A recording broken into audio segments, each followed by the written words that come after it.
दिल्ली के मुख्यमंत्री अरविंद केजरीवाल के बिगड़ते स्वास्थ्य के बीच उनकी रिहाई की मांग करने के लिए इंडिया ब्लॉक के वरिष्ठ नेता जंतर मंतर पर एक साथ नजर आए और विपक्ष की आवाज को दबाने के लिए बीजेपी के नेतृत्व वाले केंद्र पर हमला बोला।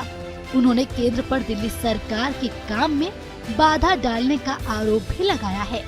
साथ ही आम आदमी पार्टी ने आरोप लगाया कि जेल में बंद दिल्ली के मुख्यमंत्री अरविंद केजरीवाल का शुगर लेवल 34 बार 50 के नीचे खतरनाक स्तर पर गिर चुका है। उनके बिगड़ते स्वास्थ्य को लेकर तमाम विपक्षी नेता चिंतित हैं। इसी के साथ दिल्ली के जंतर मंतर पर आम आदमी पार्टी द्वारा बुलाई गई विरोध रैली में भारत माता की जय और तानाशाही खत्म करो जैसे नारे भी लगाए गए।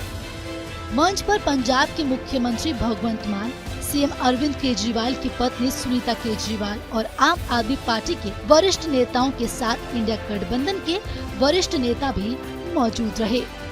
इस दौरान इंडिया गठबंधन के वरिष्ठ नेताओं ने क्या कुछ कहा, आइए आपको सुनवाते हैं।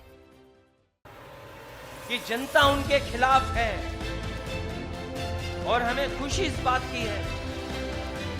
आप पार्टी के कार्यकर्ता नेता, अगर उनके नेता जेल भी चले गए हों, लेकिन आप पार्टी के नेताओं के और कार्यकर्ताओं का मनोबल नीचे नहीं हुआ है।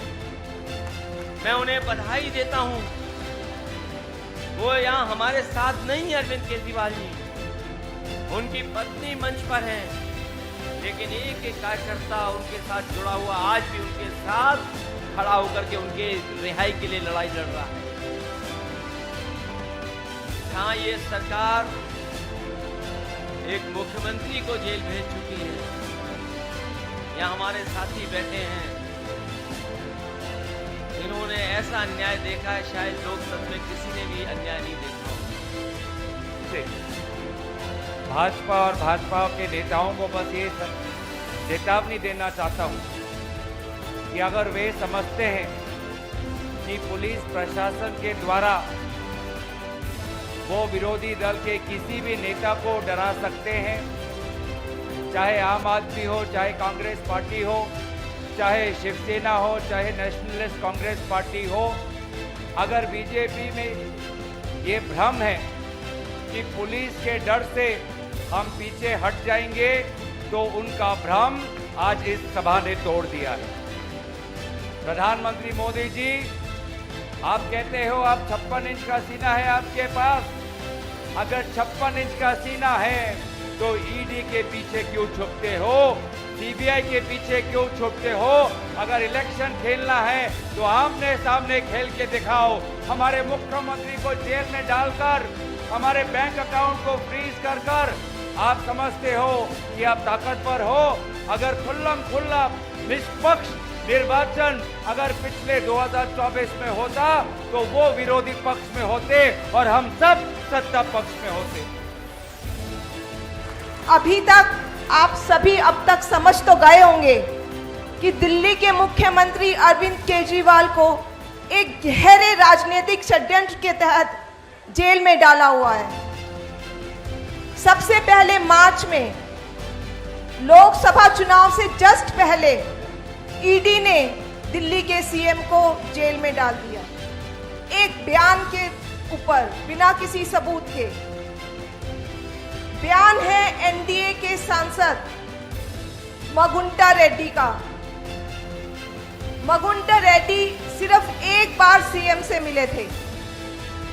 उनको कोई चैरिटेबल ट्रस्ट खोलनी थी दिल्ली में, उसकी जमीन के लिए वो सीएम से मिलने गए थे। इस मुलाकात को ईडी ने घुमा दिया। ईडी ने उनके बेटे, सांसद के बेटे को जेल में डाल दिया, 5 महीने तक जेल में रखा। इस बीच उनकी मम्मी, माताजी बीमार हो गई। उनकी पत्नी ने आत्महत्या की कोशिश की। अब ईडी ने उनसे कहा, आप अरविंद केजरीवाल पर इल्जाम लगाओ, उन्होंने आपसे 100 करोड़ रुपए मांगे थे। डील हो गई दोनों में, झूठा बयान बन गया और अरविंद केजरीवाल को अरेस्ट कर लिया ईडी ने। ईडी ऐसा क्यों करती? ईडी ऐसा इसलिए की क्योंकि ये किसी षड्यंत्र के तहत किया गया था, दबाव के तहत किया गया था। फिलहाल के इस वीडियो में इतना ही। इसी तरह की तरीन और ताज़ा खबरों के लिए बने रहें न्यूज़ इंडिया के साथ।